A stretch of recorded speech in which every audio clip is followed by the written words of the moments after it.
¿Qué tal, estimados alumnos? Yo soy el maestro Carlos Trujillo y soy el titular de esta asignatura de Matemáticas 5 para Ciencias Económico-Administrativas. Es un gusto estar con ustedes y pues nos vamos a estar viendo a lo largo de este semestre con esta asignatura en la cual pues le han llamado cálculo diferencial. Para ello y como introducción al cálculo les he preparado esta breve presentación para que nos vayamos introduciendo a lo que es el cálculo y como un reforzamiento de lo que ustedes hicieron de la tarea, que bueno, agradezco que hayan entregado su tarea a tiempo, en tiempo y forma. Hablaremos de ello más adelantito. Que tengamos una sesión virtual, nos vamos a poner en contacto y quiero conocerlo, ¿no? Aunque sea a través de estos medios. Bien, pues vamos a iniciar nuestra clase.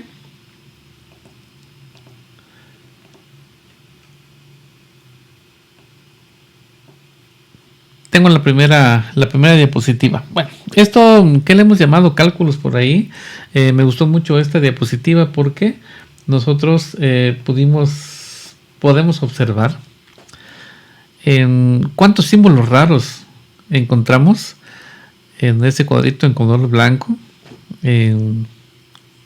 Esta simbología que pues de seguro no lo habrán visto. Por aquí tenemos otros símbolos raros también. Por acá tendremos otros. En algunos representan diferenciales, otros integrales, otros derivadas. Por aquí tenemos algunas gráficas. Por aquí tenemos una calculadora que ya grafica, que es la aplicación de la ciencia y la tecnología en lo que respecta a las matemáticas. Y pues aquí tenemos otras notaciones que también las vamos a ver ahorita que podamos desarrollar esta clase.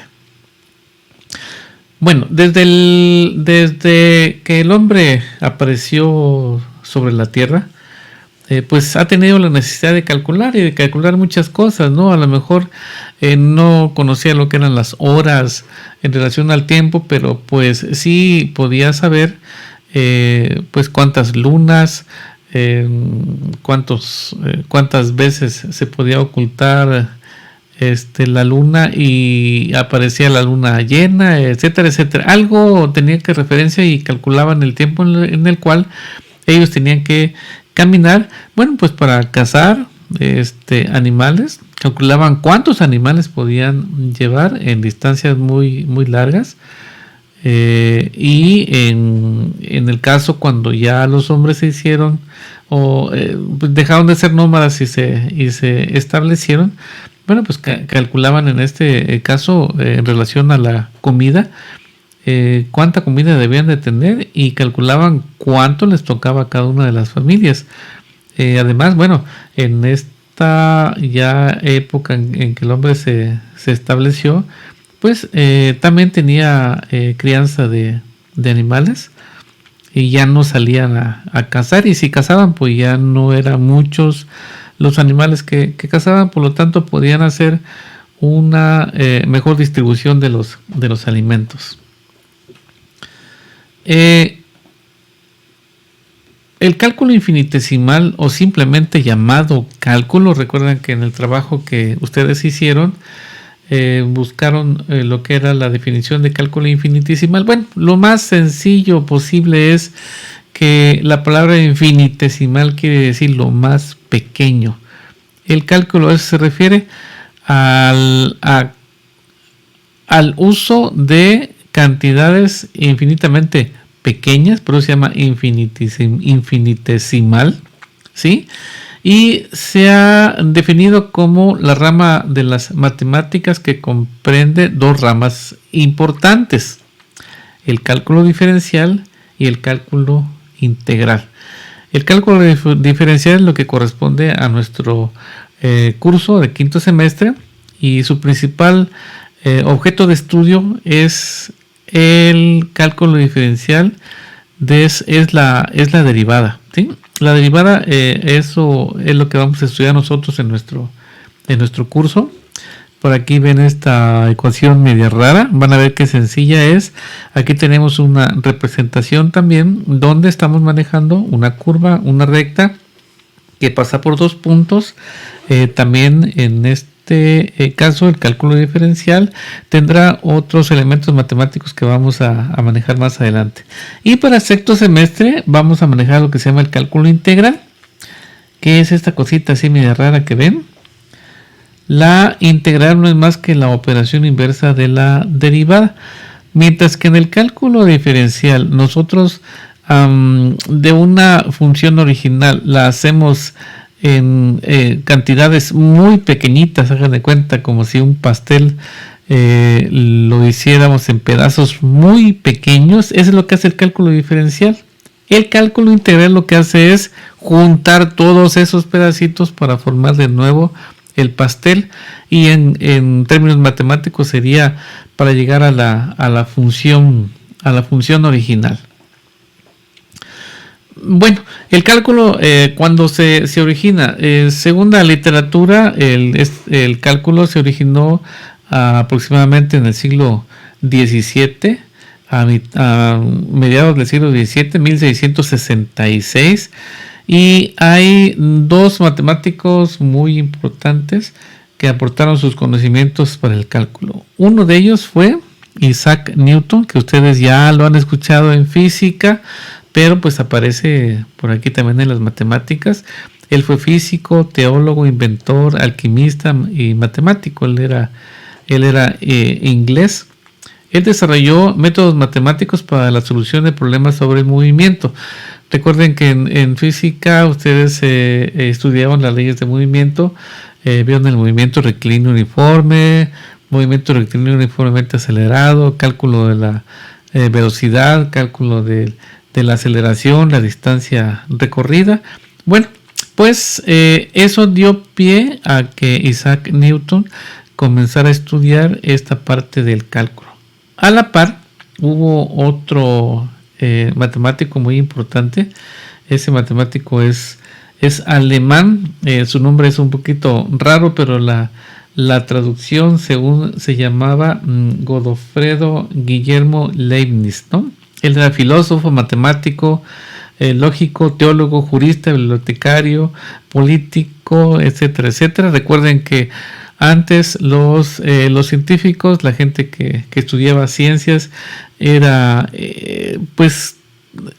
una biblioteca andante, ¿no? Casi era todólogo, como si un maestro ahorita les impartiera matemáticas, física, química, biología, lectura y redacción, inglés, música, danza, teatro, etcétera, etcétera, ¿no?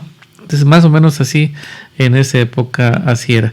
Estos dos personajes, estos dos matemáticos, Newton y Leibniz, se les ha llamado fundadores del cálculo, ya que fueron los primeros en estudiar el problema geométrico fundamental del cálculo diferencial, que se denomina problema de las tangentes, en el cual hay que hallar las rectas tangentes a una curva dada.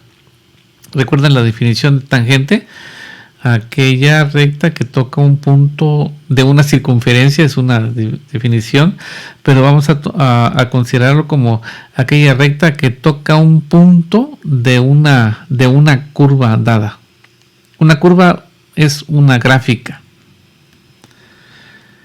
Y si hacemos un recorrido rápido a través de la línea del tiempo, vamos a encontrar a varios científicos, varios matemáticos que aportaron, muchos de ellos ya conocidos, otros con nombres un poquito desconocidos, que sin embargo son parte de la historia del cálculo. Como en el caso de Nicolás Oresme del siglo XIV, francés. Él era obispo, pero le encantaban las matemáticas y él empezó a graficar las velocidades que representan el movimiento uniformemente acelerado. Kepler en el siglo XVI, también un científico importante que se puso a estudiar el movimiento de los planetas. Por ahí se acuerdan las leyes de Kepler.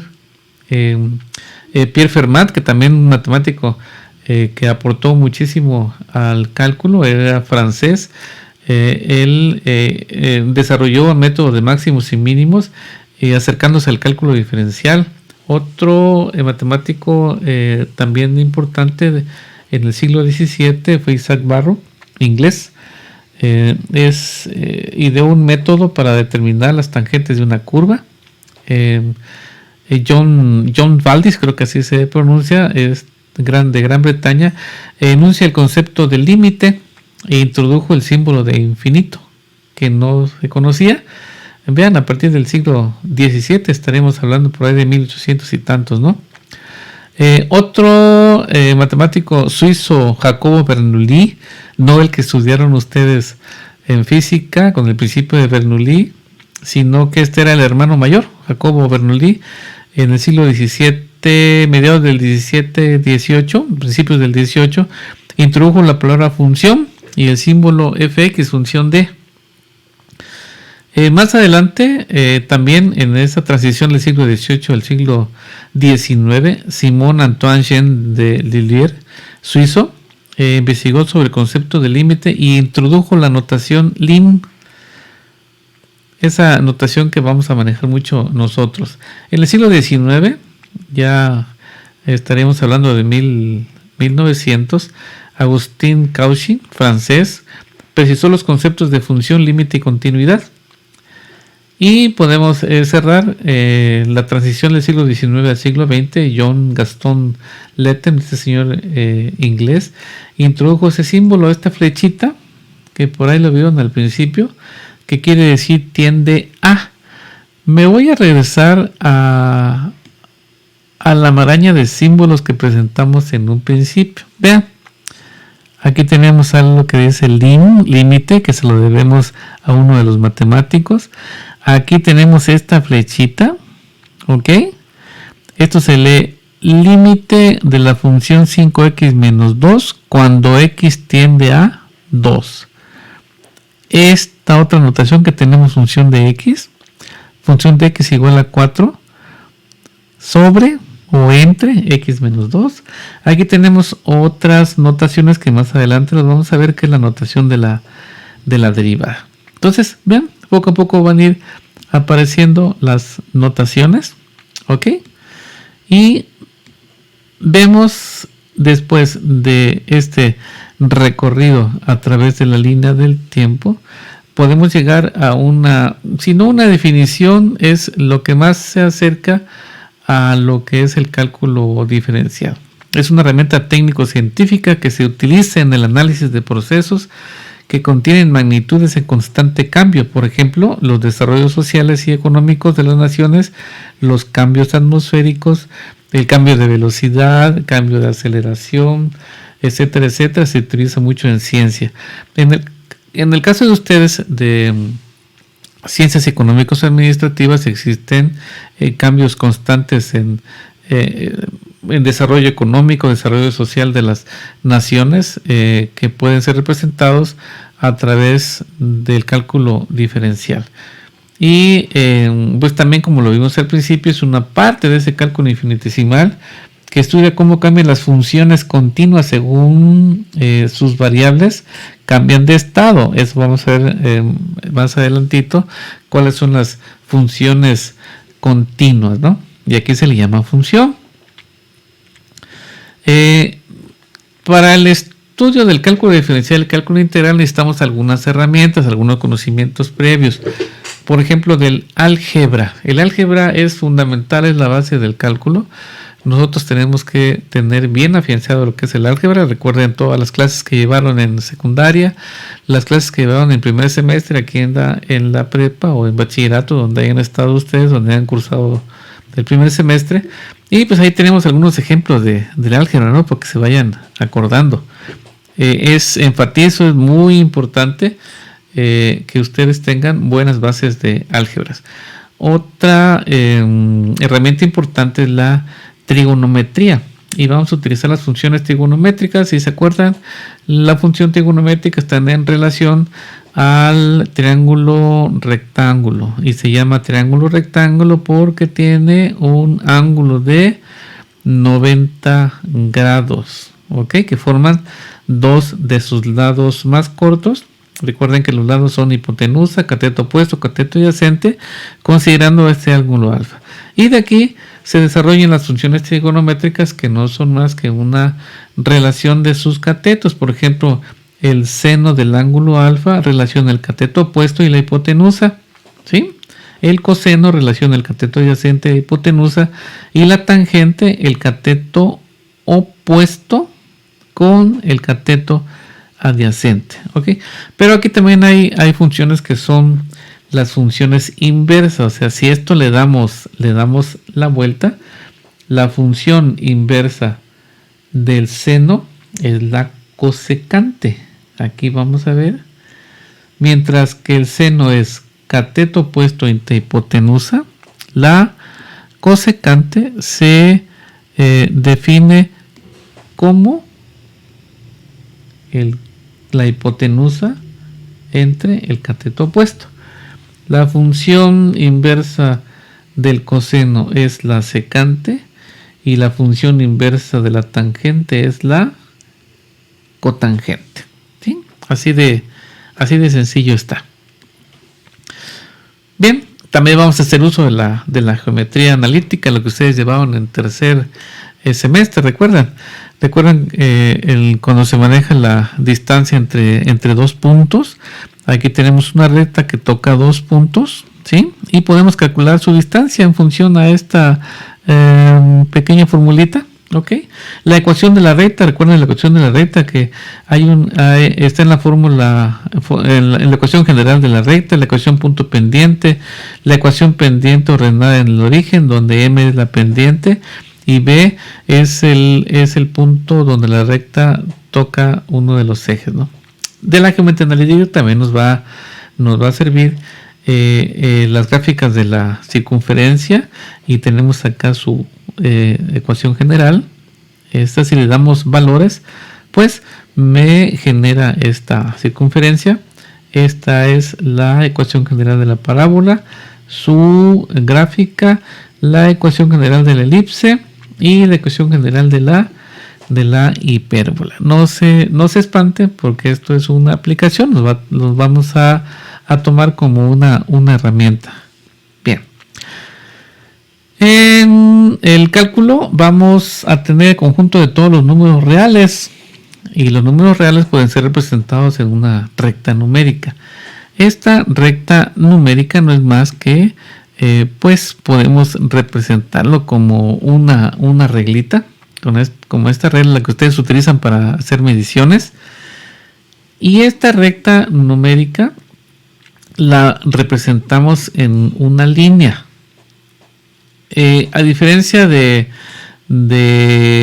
una regla de medición, no tenemos números negativos porque parte desde el 0 hasta números positivos. Sin embargo, en la recta numérica, hagan en cuenta que esta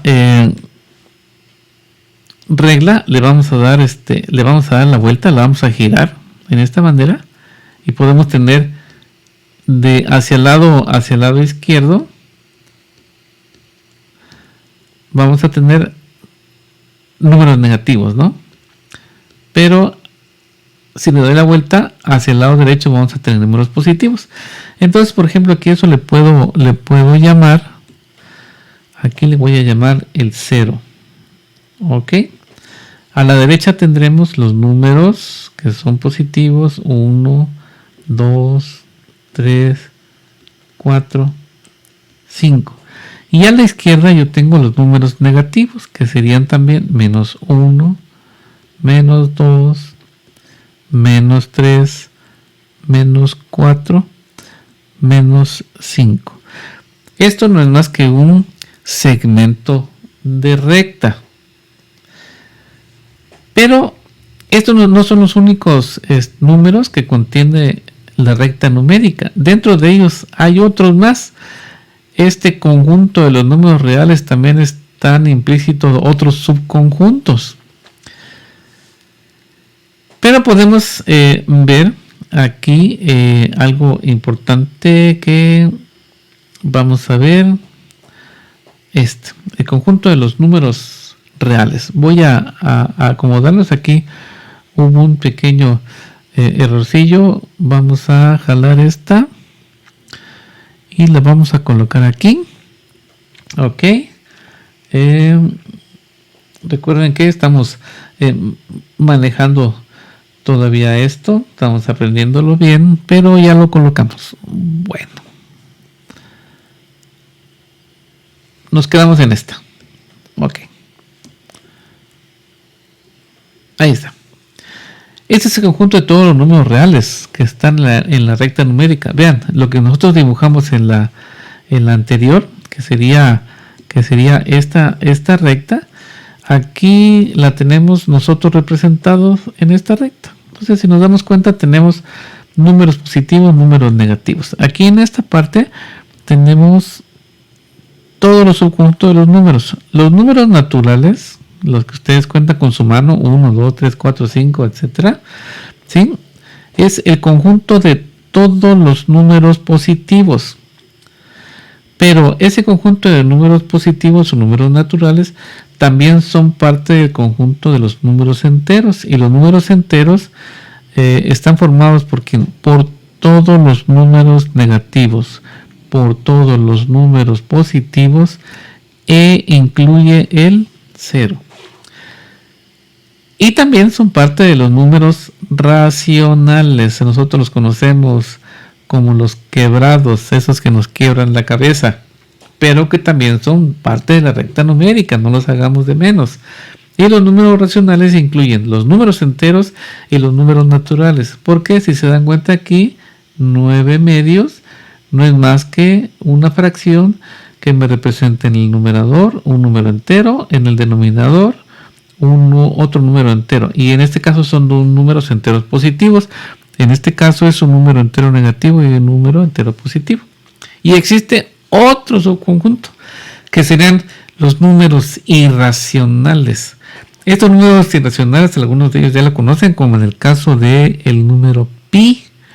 El pi, que es 3.14157597, etcétera, etcétera, etcétera, etcétera, es un número que no tiene fin, se va al infinito, pero se llama irracional. Si ustedes calculan la raíz de 3, también no les va a dar exacto.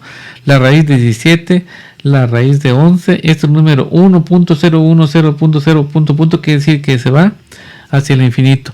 Y este que vamos a ver que no es más que la base del logaritmo natural e, también es un número que se considera como número irracional. Bueno, este es el conjunto de los números reales que estudia también el cálculo. Bueno, vamos a manejar lo que se llama plano cartesiano. Bueno, hubo un matemático que se llamó René Descartes, que en latín pues era Renatus Cartesius, por eso se llama cartesiano, de ahí viene la palabra. Filósofo, matemático y físico francés, considerado como el padre de la filosofía moderna, así como uno de los protagonistas con luz propia en el umbral de la revolución científica. Es muy importante, René Descartes. René Descartes desarrolló las matemáticas y a él se le debe el plano cartesiano. ¿Cómo se forma el plano cartesiano? Recuerden que hicimos dos rectas numéricas. Le vamos a poner aquí. Esta le vamos a llamar el 0, que es el origen. 0, que es el origen. 1, 2, 3, 4, 5 números positivos a la derecha, números negativos a la izquierda, menos 1, menos 2, menos 3, menos 4, menos 5. Ok. Pero tengo esta otra recta numérica aquí abajo. ¿Qué es lo que voy a hacer? Aquí tengo una dimensión. Voy a considerar un plano 2 dimensiones. ¿Qué es lo que hago acá? Si esto lo giro y lo coloco acá, hago una intersección a 90 grados. Resulta que yo puedo colocar como esto giro 90 grados, si se dan cuenta, hay un giro de 90 grados. Puedo colocar acá entonces menos 1, menos 2, menos 3, menos 4, perdón, aquí tengo un error. Aquí son los números positivos porque esto gira 90 grados, 1, 2, 3. Tengo aquí el número 4, 5. Como esto giró 90 grados acá, yo tengo entonces que le va a corresponder el menos 1, menos 2, menos 3, menos 4, menos 5. ¿Por qué se le llaman planos cartesianos? Ojo, vea. ¿Qué se me está formando aquí? Aquí se me forma un cuadrado. Un cuadrado que es base y altura. Y este se me forma un plano. A esto se le llama plano cartesiano. Y este plano cartesiano tiene cuadrantes, que este le llamamos el primer cuadrante, segundo cuadrante, tercer cuadrante, cuarto cuadrante. ¿Ok? Siempre en el sentido inverso a las manecillas del reloj. Hacia acá. ¿Ok? ¿Entendido? Entonces, de ahí viene el plano cartesiano. Nosotros nos va a servir mucho el plano cartesiano para nuestras gráficas. Estos ejes cartesianos también tienen otro nombre. Al eje de las X se le llama el eje de las abscisas y el eje de las Y se le llama el eje de las ordenadas.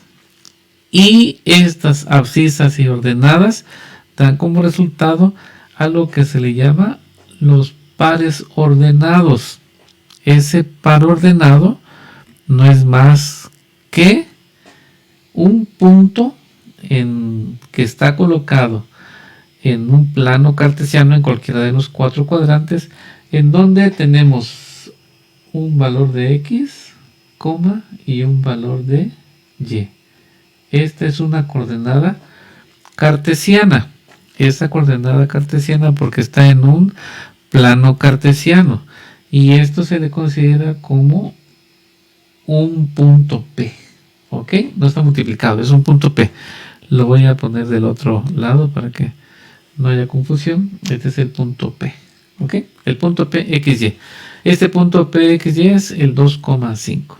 Entonces tenemos acá los pares ordenados que están colocados en diferentes planos, en este caso en el primer cuadrante, en el segundo cuadrante, en el tercer cuadrante y en el cuarto cuadrante, ¿sí?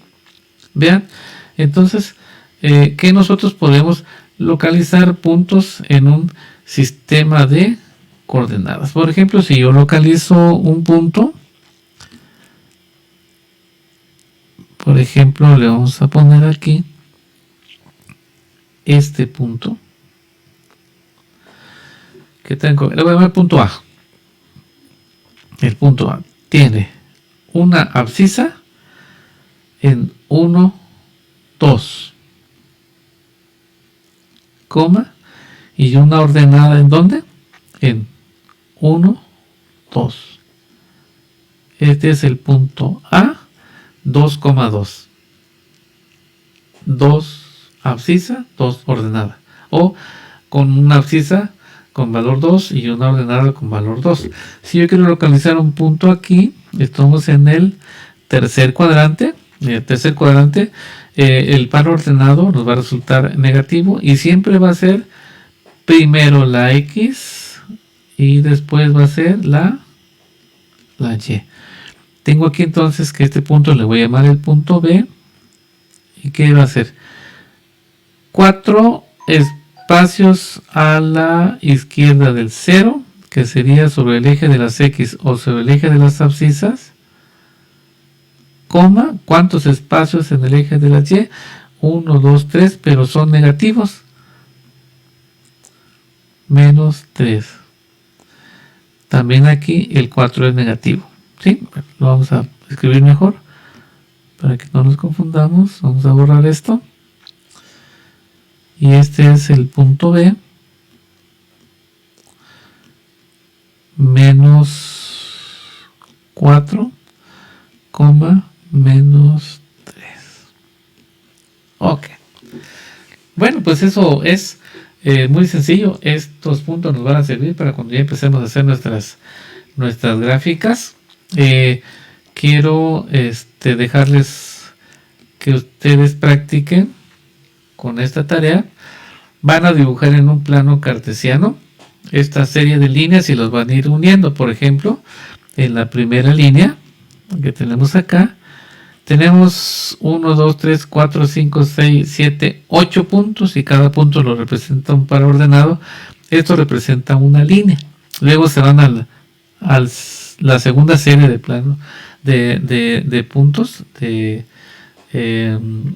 coordenadas cartesianas y lo grafican, lo localizan en un eje de coordenadas y unen todos esos puntos y derivado otra línea. Así sucesivamente hasta la línea 8.